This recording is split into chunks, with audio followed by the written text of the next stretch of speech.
Ms. Houston? I get to go before President McGowan. That's pretty cool. All right. Well, good morning, everyone. Sarah Houston. I serve as Executive Director of Protect Our Aquifer. I just want to thank you all for keeping the pressure on this facility and really just trying to bring a lot of attention to this unfinished project that we hope can cross the finish line. Next slide, please. So just so y'all know, Protect Our Aquifer, we are a 501c3 nonprofit. We are a water education advocacy organization. We're really about educating and empowering folks. We think that everyone from the grassroots to the grass tops can really create a clean water future. And so we really just want to empower y'all to step into your power and really see how you can all be water stewards. Next slide, please. So a brief 101 of the aquifer. We got to brag on our good water because we really do have some of the best water in the country. So what you're seeing here on the top left is a full footprint of the aquifer. It's huge, massive, parts of 8 states. You slice the land in half and you get this kind of parfait effect. If you look at the recharge zone, that is Fayette County. When we talk about our artesian wells and 2,000-year-old water, we're talking about rain that fell in the recharge zone, has been filtering slowly through the sands to reach below Memphis, Tennessee. So we really are drinking some of the best water in the country. Next slide, please. In the world. And if you look and you zoom in on those top 3 layers, traditionally that thick clay layer has kind of shown as intact. What we found out over the past few decades is there's actually gaps in that clay layer. They're naturally occurring, we call them breaches, but that connects the shallow aquifer to the Memphis aquifer. And that's a problem because we know the shallow aquifer to be polluted in many places. And we want to make sure that we are ensuring it doesn't get drawn down into the drinking water supply. Next slide, please. And so this image comes from the Mississippi v. Tennessee Supreme Court case. If y'all recall, that was ended a few years ago. But what you're seeing here are cones of depression. So these big, dark red areas are where the aquifer levels have dropped by up to 125 feet in some locations. And this is just due to a lot of pumping, and we're using more than what's naturally being replenished. And so that's where that concern between the shallow aquifer and the Memphis aquifer is concerning to ensure that we have that clean source of drinking water. Next slide. So this map is adapted from MLGW, a presentation they gave over a year ago. But what you're getting is a lay of the land here. So these blue circles, those are the well fields. Now you think of well fields as a cluster of wells, usually about 20 of them, and they are drilled down to 300 to 500 feet down. And that's where our water's pumped, cleaned up, treated, and sent into the surrounding areas. So the Davis well field is very special. It supplies water to xAI Colossus 1, Colossus 2, TVA, and industries up there, in addition to Westwood, Boxtown, and parts of Whitehaven. So when we talk about protecting the aquifer and protecting the water in relation to this water recycling facility, we're talking about Davis well field. And you notice there is a breach directly adjacent to that well field. The water is still clean, it's still amazing, but we know there's legacy pollution nearby that we want to reduce the drawdown of. Next slide. So we talk a lot about gray water. I gotta give y'all a little nerdy 101, okay? So we're talking water recycling and water reuse. Gray water is actually household water. That's water from laundry, sinks, and showers that could be used again because it doesn't have toxins from toilets and industries. Water reuse is municipal water that has gray water, toilet water, industry water that's cleaned up further and then used for another purpose. So what we're talking about today is water reuse. So I want y'all to be educated and smart, and as we move forward, call it water recycling, water reuse. Gray water just isn't the right term. Next slide. So it's all about the more you know, right? We want y'all to be educated and moving forward. This is something that we want to see more happen more in this region, not just this one-time thing. How can we have more of these water reuse facilities in the future? Next slide. So now we're going to kind of walk through what this thing is. So this big brown line, that is the public works sewer line that comes to the wastewater plant. That's in southwest Memphis. It treats all of the wastewater south of Poplar. So it can treat up to 70 million gallons of wastewater a day. It cleans it up enough to go into the Mississippi River. So it's decent, but it's not, good for using in your facilities. Next slide. We have TVA across the street. They can use up to 7 million gallons of aquifer water a day on a peak demand day. xAI 1 can use up to 5 million gallons of water a day. And the Newport Steel just down the road, they have a private well into the aquifer though. So they get a lot of really, really free water and then some water from MLGW. Next slide. So what's being proposed has been building a new facility altogether on the land of the city sold to xAI, where Colossus Water Recycling Plant would take some of the water that would go to the Mississippi River, clean it up a little bit more so it doesn't scale and gunk up TVA or xAI, and then go to those facilities. Next slide. So these purple pipes are an industry standard for recycled water. That is something you see across the country. So this facility has always been proposed to be owned and operated by xAI, and we'll talk a little about that. But xAI would then send some to their Colossus 1, and then TVA would purchase some water from xAI for their use, and Nucor Steel originally was in the deal too to use up to 1 million gallons a day. Next slide. And this is just kind of a static picture, but it's everything all in one place. But you can see there's a lot of water use happening. There's this one little nook of the city that really can be a huge offset where we can use up to less than 13 million gallons of aquifer water a day. That's good for this potential drawdown of pollution. It's also good for the water infrastructure for Boxtown, Westwood, and the surrounding areas. Next slide. So this is a whole bunch of little timeline for y'all. Again, static image for y'all to look at later. The next slide, we'll go into this a little more detail. So from the very beginning of the announcement of xAI, June 2024, MLGW released early on. xAI was in discussion to build this water reuse facility. xAI started filing engineering plans with TDEC. That was all public. We were watchdogging this every single day. TVA sends a letter to xAI having a letter of intent to buy water from the new facility. xAI then purchases ceramic membranes from this German company. So we're seeing some progress early on. And this letter is what TVA sent to xAI saying, yeah, we're in if you do it right. So there was no binding agreement signed requiring the water reuse facility, but there's conversations happening. Next slide. February through June of last year, this is when the land sale was first brought to the council. And if y'all recall, we asked for a pause in that time, and there was a lot of community pressure to figure out how do we make sure only a water reuse facility can be built on this land, and if they don't build it, how do we get this thing back? And so Councilwoman Janika White was really great with her amazing lawyer skills, getting this thing, fleshed out, and made sure that we had some type of agreement in here. It officially was signed in May 2025, and a license agreement was also signed that allowed property access for xAI on the land while it was not officially closed on. And then TDEC, our state agency that oversees operating permits for wastewater plants, water reuse facilities, they started going through the permit process. So at this point, this time last year, all documents are listed. xAI is the owner and the operator of the new water reuse facility, and there's still no binding agreement. Next slide. So June 2025, Protect Our Aquifer, Young Gifted Green, we're hosting a series of community meetings, community comment writing workshops to prepare folks for this public hearing. What can you talk about? What's gonna be, used in this permit or not? TDEC came to Southwest Memphis, held some public meetings, talked about this facility, and took our comments verbally and written. Next slide. October 10th, 2025, xAI hosts a groundbreaking. So they had pretty much cleared the site, cleared the land that was still under due diligence period. And they hosted a groundbreaking on the water plant. MLGW, Chamber, TVA, and others were in attendance. And at this time, it's announced that Nucor Steel has dropped from the project. They were going to be the smallest user of it, but it's officially now saying it's only xAI 1 and TVA. Next slide.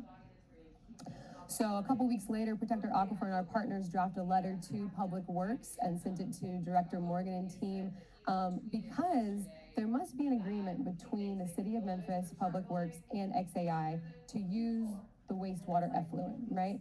This is another contract, kind of like the land sale agreement. We're like, hey, how do we use this contract to get what we need out of this plant? First of all, xAI, we want to make sure that they pay a small fee for the wastewater. There's a whole bunch of new process that the city's having to do. We want to make sure that there is some kind of a financial offset. They need to make sure they're preparing for extreme weather so this facility is usable when we're having these super cold snaps or these deep hot moments. Workforce development opportunity. This plant is going to have 15 really well-paying, high-paying operator jobs. The Fred's data center is proposed. That's also 15 jobs. So we're talking about something with skilled labor from Memphis. How do we make sure those folks get those jobs? And then public education tours. How do we make sure we can go see this facility, learn from it, and have this be STEM education for the water future and engineering we need? And then last but not least, exit planning. If and when xAI wants to leave or the city does take ownership, what could go into this agreement to begin that process or at least lay out some framework for that discussion? Next slide. So, beginning of this year, TDEC amends and improves the permit. So they took in some of our public comments around parameters for water quality, making it publicly posted on the data viewer, have that stuff transparent. It was a big community concern. Then we see construction really start to take off. So water pipes have been laid between all the facilities. There's been some subsoil prep done, and there's a stormwater construction permit. And you can see in this photo, there's been some of these water storage tanks constructed, but otherwise, that's it. We've been still waiting word from Public Works about that letter that we sent. Like, what can those recommendations do to be used to reduce liability to the city and also get some additional community benefits from it? Next slide. So that brings us to today, April to June. This indefinite pause was actually a whistleblower leak that was not, formally announced by the company. This was an email that was sent to myself and some reporters that said, y'all need to be asking these questions. So it was really concerning. And then xAI's lead water engineer did end up speaking to the media, and he was fired. Elon then tweets the next day, Colossus 2 is prioritized over finishing the water plant, even though this water plant will only service Colossus 1. Colossus 2, 3, and the power plant are all also going to be on the aquifer. The water plant, this water recycling plant, is the only thing that will get Colossus 1 off the aquifer. Anthropic is now paying $1.25 billion per month to xAI, so Claude is now using our aquifer. Google is going to be paying $920 million per month, and so Google will soon be using our aquifer. And then post-IPO launch of SpaceX, yesterday's valuation on the NASDAQ is $2.44 trillion. So there's approximately $100 million left of this facility to be built. So we're talking a 0.004% of their valuation. Next slide. So we've requested a public hearing from Mayor Young and Mayor Harris. That was declined. And we don't expect our mayors to have all of the answers, but what we are asking is for y'all to leverage your power and accountability for this facility. We are great to see that Mayor Young did post today on social media that SpaceXAI is still verbally committed, and they want to start construction back potentially in 2027. We're glad to see that, but we want to see this commitment in writing. We need some contractual, legally binding information so the community knows what is and isn't occurring. Next slide. And just to show this slide, we've received some records requests from MLGW about the water use. This is specifically Colossus 1. And you see the water is starting to tick up. This is winter water use of 840 gallons a day, 840,000 gallons a day. So we're assuming this time of the year when it's much hotter, these supercomputers are running, especially with Claude going full blast now, they might be getting closer to the multi-million gallons a day. So again, they're on the aquifer today. There's no trucking in water. They are using water from MLGW. Last slide. Oh, and just to let you know, this is very, very popular. This is a community survey that we did in 2024 across all zip codes of Shelby County, 41 zip codes. 91% respondents ranked water recycling as the #1 need to reduce harm to neighbors. Next slide. So in summary, recycled water protects our drinking water supply. The water reuse facility is highly popular among Memphians. We've got millionaire donors in East Memphis, and we've got wonderful grandmas in Alcee Ball in South Memphis that want this facility built. We need SpaceX at a public hearing to provide a timeline on the facility. And the xAI Public Works Agreement is an opportunity to negotiate benefits community ownership. And then last but not least, lesson learned. The Chamber Administration need to make water stewardship binding requirements, not a verbal promise on the front end. This is something that could have saved us all a lot of headaches over the past 2 years if we had this in place. Thank you very much for your time. Thank you, Chair, if I may. Mr. McGowan, I'll open the floor to you for any comments, and then I have a few questions, I guess. If you have any comments, if Tanera will let us have any comments. Sarah has comments as well. So Doug McGowan, Memphis Lake Gas and Water, 220 South Main. First, sorry about that. A little allergies kicking up. let me just provide a little context and history for everybody. The genesis of the recycled water facility was born in the year 2018, 6 years before xAI was imagined. In the room was Mayor Strickland, myself, Robert Connect, Jerry Collins, and Jeff Lyash, the CEO of TVA. When we decided that we would endeavor to build a recycled water facility so that TVA could use recycled water to cool its power plant. The city of Memphis, MLGW, and TVA made significant progress on that through about 2019 when the COVID pandemic hit and we lost a little momentum. Further, Memphis Light Gas and Water was exploring at that time an IRP considering the possibility of moving to a new electric provider, and TVA was naturally less inclined to engage in a conversation about investing in a recycled water plant at that time. In December 12th of 2022, I took the helm of Memphis Light Gas and Water. My first call on my first morning was to Jeff Lyash at TVA saying we are going to restart the discussions about building a recycled water plant to provide recycled water for the TVA Allen plant, and he readily agreed. The City of Memphis engineers, MLGW, and TVA engineers joined together for the next year and a half, where we developed a model. We looked at engineering specifications and came up with the design specifications that would produce water that was sufficient for TVA to use in their plant. We also came up with an estimate of probable cost of $200 million for that facility. At that time, we did not understand where the funding might come from. This was the end of 2023. About 3 months later, xAI approached the city of Memphis and MLGW asking the feasibility of locating their facility here and what utilities might be available. During the very first call, they were offered information about the electric system, about the gas system, and they were offered information about the availability of water that was already available that they could use for their facility. At that time, MLGW had capacity and capability of delivering about 2 million gallons per day from the existing pipe that was in the ground and from our pumping station without adversely affecting any other customers in our system.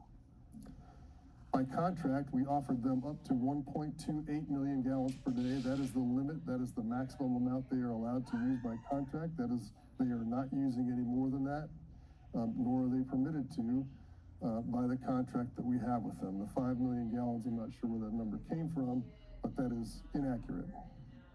Only 1.28 million. That's a lot. For reference, MLGW produces 100 million gallons of water for all of our customers across the system today. So, the offer on the very first day when we talked to Mr. Musk about this project was, you will take electricity from MLGW, but you will curtail when we need you to. You can we'll provide you natural gas as you need it to the capacity that we have, and we enjoin you not to put wells into the ground. We ask you to buy water from MLGW until such time as we would ask you to invite you to join us in building the recycled water plant. His question at the time was, how far are you? We said we have an estimate of probable cost of $200 million. We do not have any money and we haven't begun construction yet. He said, I'll take that under consideration. Several weeks later, called back and said, we will join you in this, and in fact, we will help fund the building of this project for xAI, and we will join you in designing the project such that it can serve TVA. So I think it's important context for everybody to understand this was born at the city of Memphis, and it's an additional opportunity. The initial genesis was to get TVA to take recycled water, and they are eagerly in the process in allowing us to do this. So, I think as accurately stated up there, is about $100 million so far into the project. We learned at the same time as everybody else did that the project, through the whistleblower as it was characterized here, was paused. We immediately reached out to the leadership that was in place at the time, asking questions. As you know, a short time later, there was a restructuring and some of the leadership that was here was no longer here. We reached out immediately, the mayor and I both, to SpaceX leadership saying we need to have a discussion about what the future holds here. We understand there's some restructuring happening.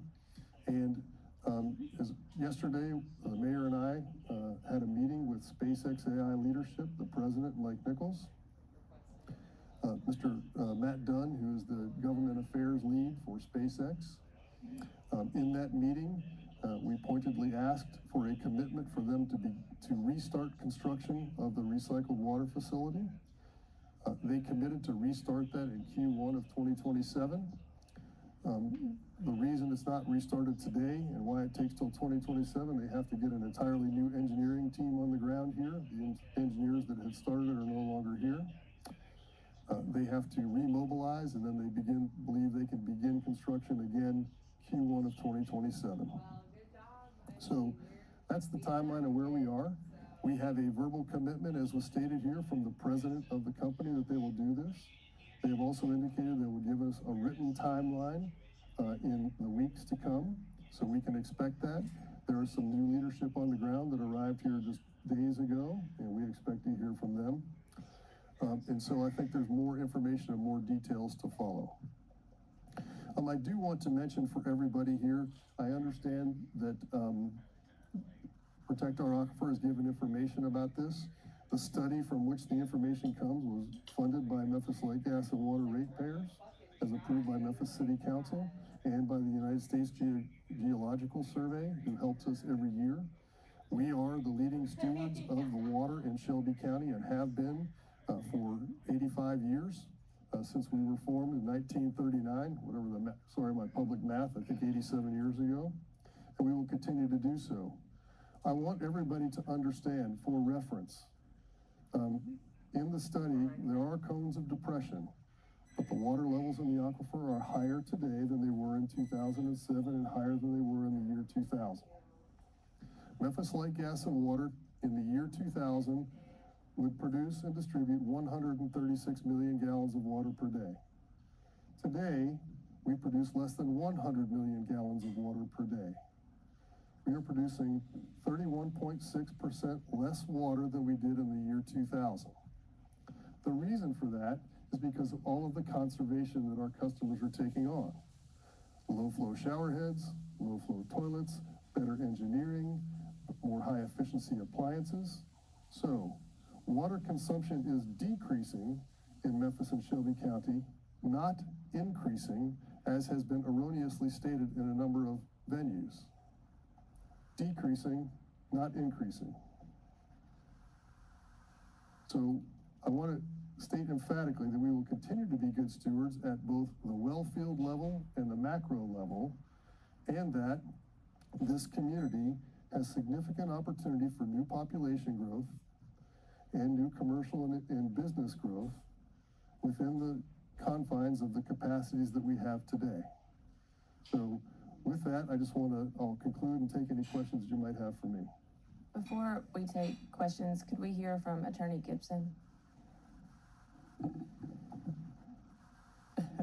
Tanera Gibson, Chief Legal Officer of the City of Memphis, 125 North Main. You know, it's unusual. I'm sure you all worked with me long enough for me to actually make comments, because I don't make comments as counsel.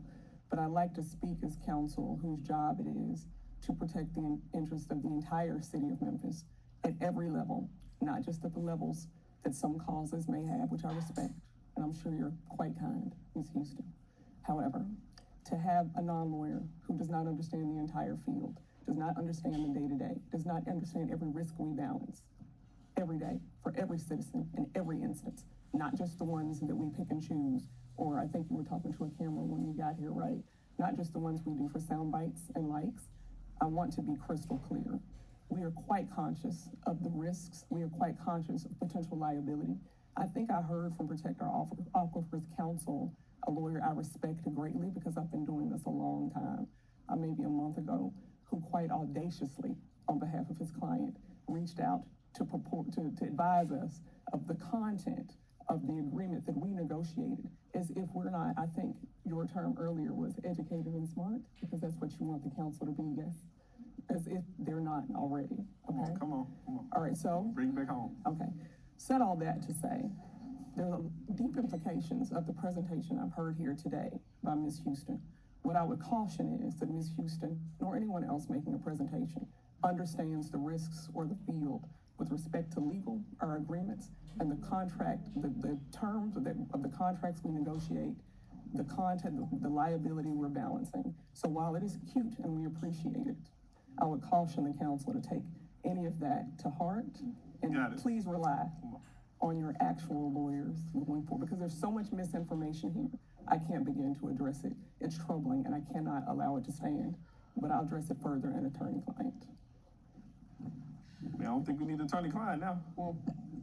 So I think we do. I'm gonna take control of the meeting. I don't like where it's going. Councilman Spinoza. Yeah, so I'll just say thank you for those comments, and I literally wasn't even planning on speaking on this today. I appreciate everybody here. Doug, I appreciate the history lesson too. I was here in 2018, but I think there's a disconnect. You know, there was a year ago when xAI, I think it was the chamber that came and we were voting on something and we just didn't have information. So I think council members, we all have our responsibilities and our role to play, but we're elected by the people. Look, I drive a Tesla. I mean, I'm so excited xAI is here, but we have a job to do and we get hit with things that we don't know about. And I understand that sometimes there are meetings that we shouldn't be a part of. I get that. But there are little conversations that can happen along the way. And so I say that from a good space, and I appreciate your comments, but we need to be informed of things too. I know Dr. Warren, you still in the queue, you out. Thank you, Mr. Chair. And I really appreciate this entire presentation, both from Ms. Houston and from our council and from Mr. McGowan.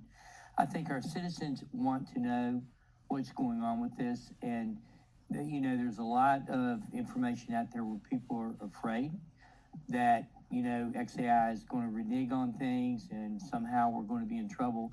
Great to know we're using less water. Concern about, you know, the SpaceXAI study is present all the time with us, also with MLGW and Save Our Aquifer. So, I mean, getting that information out to the public is important. But, you know, I do know that xAI has had the opportunity to develop these facilities in ways that don't use water and put water back in cleaner than they take it out. And, you know, they haven't chosen to do that because they're in a race against time. Everybody's trying to get the first artificial intelligence to become the exterminator for us, I guess. But, you know, in my mind, I think this information is important for the public. I'm glad to know that. I would like to know, are there binding contracts? Because that's the term that I heard.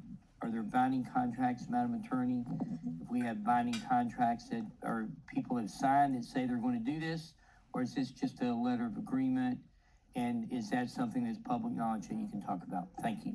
I honestly, respectfully, Dr. Councilman Warren, I really don't understand what the premise from Ms. Houston is. Yes, we have contracts governing the land sale, and those contracts have terms that I'm happy to discuss with the council. As far as the conversation that occurred For the public on that contract for the public, is there in that contract a contract that says we will deliver this facility? It is a commercially reasonable contract that's aligned with standard business practices for a business that receives no incentives from the city of Memphis whatsoever or any other governmental entity.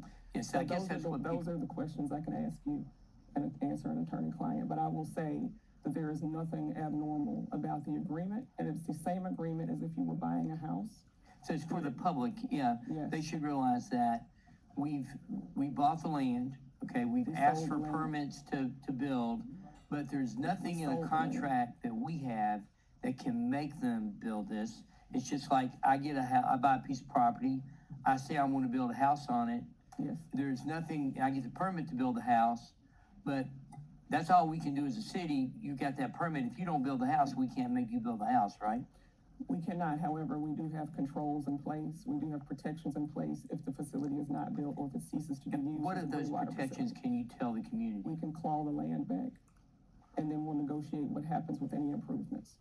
However, the implication of clawing the land back with improvements is something that has to be discussed at a higher level, because it's quite easy to say what we would do if there's a half-built facility, but what would we do? Because we don't think about the funding or the financing or all the things that kind of come into play in that instance. And so that part would have to be negotiated, but we can claw the land back if, in the instance, the gray water facility is either not built, or if xAI decides to stop using the land for gray water water, we can claw the land back. So we are educated and smart. So the public should know that they bought the land. On the land, there's an agreement that they're gonna put a gray water plant. If they don't, we can get the land back. Yes. But we can't make them build it, just like we couldn't make someone who bought a piece of property build a house. Yes, we are relying on, Okay. on goodwill, corporate partnership. On Goodwill's, like we do with and now they're many telling other us in organizations, 2027, that's when they're gonna start rebuilding it Yes. again. Thank you, appreciate it. Thank you, Mr. Chair. thank you, Dr. Ward. All right, Councilwoman, Dr. I'm not a Mary doctor, Green. I have a JD. You The wanna doctor count that? Yeah, I counted today. You can call me Chief, that's one of my, I okay. actually like that one better, Chief. Chief. Okay, so excited to hear about the meeting, and a Q1 start date. You mentioned they would have written timelines within weeks. If we come back in, say, a month and a half, for an update, does that feel reasonable on those written timelines? I will say that I can check on that timeline, but I did not get that specificity because they offered the Q1 start date. Yeah. The specific timeline, I can ask when they'll deliver that, but they said weeks to me. So I was thinking, in 6 weeks, we could put this back here, and then if we don't have the written Check in. timelines by then, we can just check in. I think we all want the same thing here, so I wanna say that, I mean, all of us up here, all of us out there, everybody, the mayor, the administration, the council, Protect Our Aquifer, we all want this thing built. And so I do think, and I say this, you know, as I travel across the state now, that, data centers are a hot topic that everybody should learn from what we have had to do here in Memphis on the backside and start implementing it on the front side.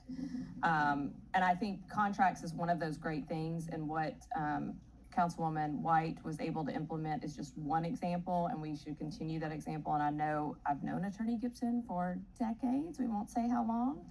Our 30-year high school anniversary might be coming up this year. So I know that she will continue to fight to put the restrictions in that she can.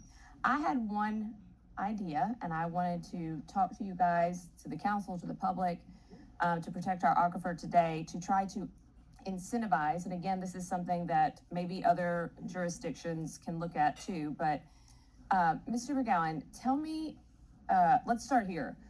Tell me about the difference in a residential rate and the corporate rate that xAI is getting.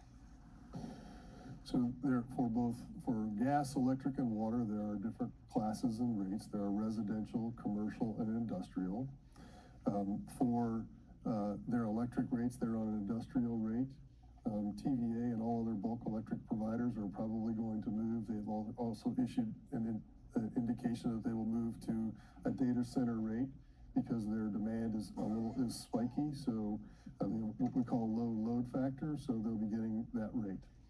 We're examining the same kind of rate for water. We have a residential, commercial, and industrial rate for water.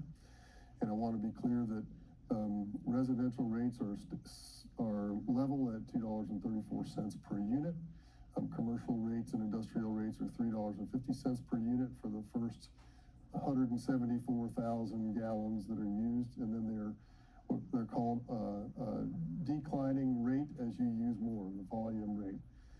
That is all predicated not on incentive, it's all predicated on our cost to serve. Right. So if you think about it this way, if I have to provide 100,000 gallons of water to households, or let me say it this way, 800,000 gallons of water, I am doing that to 800,000 units of water, I'll say, I'm doing that to 100,000 households. That's all of the infrastructure and piping that goes to the houses. If I do 800,000 units of water to TVA, for instance, I have one pipe, one pump, and so my Right. capital costs are very low. So that's why they have a declining block rate. It's based on the exact cost that I incur to serve them, from production to treatment to distribution. So there is a crossover point where commercial and industrial rates are less than residential rates. That crossover point is at approximately 20 to 30 times what any residential customer might possibly use. Right, and so I always thought of it as like Costco, right? You know, when you buy in bulk, you get a discount. That's right. But, we don't, once the infrastructure's built, it's built, and then you're paying for the water usage, right? That's what we pay for as residents. And also So, the reinvestment into the infrastructure, sure. okay, and so here's my thought, council. And I understand there's a lot that's in those commercial rates versus residential rates. There's a lot of businesses in there. But I think particularly about the data center and Valero, who is going to use the recycled water facility. See, I'm learning. That are big users of water, that have a lot of resources.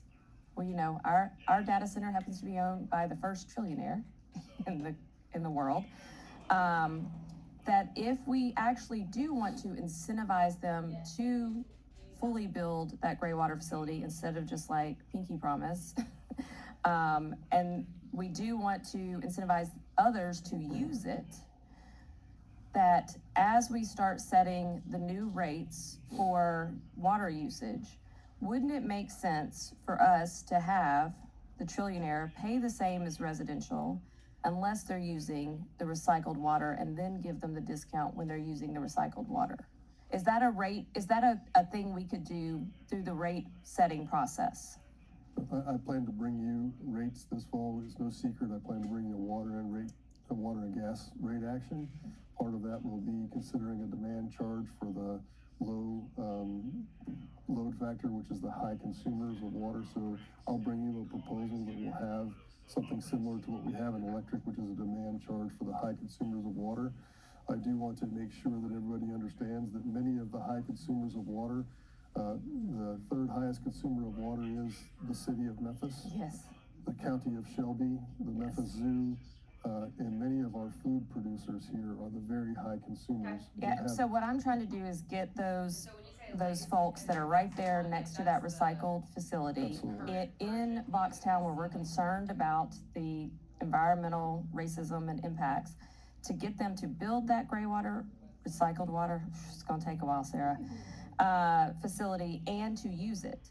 And so my incentive would be, the way that they understand the world is through money. So you, instead of getting a discount for using a lot of water, which actually disincentivizes them to build the facility and to use the facility, incentivize them through a break if they're using recycled water. At the same time, I would hope that we would be able to do some offsets. And again, I'm asking you this as, I know that you have to present something to your board has to make recommendations, they have to come to us, we have the final vote. While we're doing that and we're looking at equity across the board, I would love for our lowest income residents, like those that qualify for SNAP benefits, to be able to receive a reduced rate. But that is a separate issue. I'm just trying to get big data, big oil. I don't know that we can hold TVA to this because that's a whole other governmental agency. And as you mentioned, the city of Memphis and Shelby County. But I would love to see as many people use that recycled water facility as possible. And I would like that to be the incentive for water usage instead of just you're using a lot of it. So I'm floating that out there today. I don't have that. I know you're gonna be presenting what you need. I also think it's a way for us, as you mentioned, we're seeing less money come in on those water fees. And so maybe it's a way for us to recapture some of that money. And it's good job, everybody, using your low flow toilet and your shower head that uses less. But maybe this is a way for us to have the people who have the money help pay for the water that is so precious here if we want to protect it. So I'm just saying that today. It's part of the reason I wanted to have this presentation, to see where we are and to see how we can actually incentivize the building of it. So I just say that, Mr. McGowan, and you let me know how I can work with you on it. Sure, we'll factor all that in, bring you something, just so you know, the estimate for us, if they build the 13 million gallon facility today, is that MLGW will receive about $2.5 million less per year in water revenue. So that's the scale that you're talking about. of the loss of revenue for us So, by that. I guess my question then would be, if we're setting the rate, so what's the rate after they reach the threshold? I'll have to I'll send you the rate chart. It's publicly available for everybody because it's scaled from 351 all the way down to $1 and some change at the very highest levels. And so, but believe me, we have been working on this prior to xAI, right? We've been working on the Yeah. water rates for a number of years. So we'll bring you a very complete presentation. Part of my job is to give you an education about these things before I come to you talking about that. The principal takeaway I want you to have today for both this, and I think it goes to our sewers, is that 31.6% less consumption, but 10,000 more customers using our water. Right. So we have more people using, but 31% less. So when you have a fixed infrastructure and you have less sales, you only have one other lever to pull. And so I guess my suggestion is when we pull that lever, that the people who can afford to pay for Sure. the rate, including Mr. Musk, be on the hook for it more than the residential people. We'll So certainly factor all that in and bring you a comprehensive package. thank you, Mr. McGowan. I know you will. Thank you, Chair. I have nothing further. Thank you, Chief Green, Dr. Chief Green. Councilman Carlisle, the floor is yours, then Councilman Walker. Thank you, Chairman. All right, I'm sorry, I'm catching up late. I know there's a lot of nuance to this, but a lot of it seems to be use and then money. Like, this thing is happening. I call it Dr. Warren's exterminator comment. I don't know if that'll rival my what has become insatiable proclivity for pickleball. But have we looked at, in all sincerity, have you guys looked at Gallatin? Have you looked at so the state passed a law just 2 years ago, and it put its first industrial development district into play. And it requires the mutual consent of both the owner and the developer prior to the development in order to have the end user pay the assessment on whatever that is. And the fee and the assessment can be assigned or I believe amended through the process. And boy, I was like, dang, this would be really good for economic development projects in Memphis because you can layer them maybe on top of pilots or something else. And I was like, well, they're really meant for high growth areas. And the reality is unfortunately, like our highest growth area in the region right now, when you look at like land comps, is in that space, right? And so I guess to you, Chief McGowan, and to the city, I don't know if that is an opportunity for us to, I wouldn't call it an in-round per se, but it really is. I mean, it's a use fee by design. And so I think with real research and coming to the table with your partner, there might be a reasonable, you have the water use fee that is for everybody. And then you have this industrial district, which could be on water, it could be on gas, it could be on metric ton, whatever. I mean, it could be on the infrastructure you lay. And again, I'm not as familiar with it because it is brand new, but I think it is well worth an opportunity because it might be the mechanism, because you can draw out the area as well. So you theoretically could take a portion of the plant, much like we did the mayor's ordinance, and draw the zone and lift, right? So Gallatin is using it obviously in a different way, but it could be an opportunity for us. I'm sorry to say that in passing. I typically would have said it in email, but I would have forgotten about it. But I would look at these IDDs. It's the first time we've used them in the state, and they've used them in other places around the country, but ultimately it's a developer because they are developing them. They are the developer. They would have to agree to it. But I think that might be a mechanism for us. So with that, thank you, Mr. Chairman. Thank you, Councilman Carlisle. Councilwoman Walker, the floor is yours. Thank you, Mr. Chair. So moving forward, well, first I want to say thank you for coming, Ms. Houston, and thank you all as well for your presentations and comments. Moving forward, to my colleagues and everyone, we need to keep these three words in mind: clean, affordable, and renewable.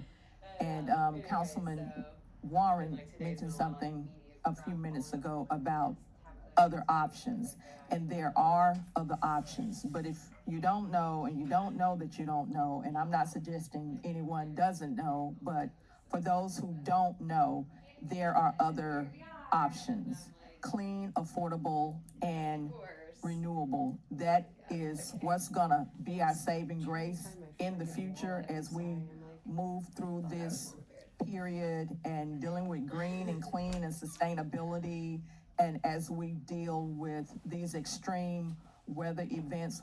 Once again, congratulations, President McGowan, on the battery storage, and I know that solar will be a reality at some point, but we have to remember clean, affordable, and renewable. Thank you, and I yield the floor.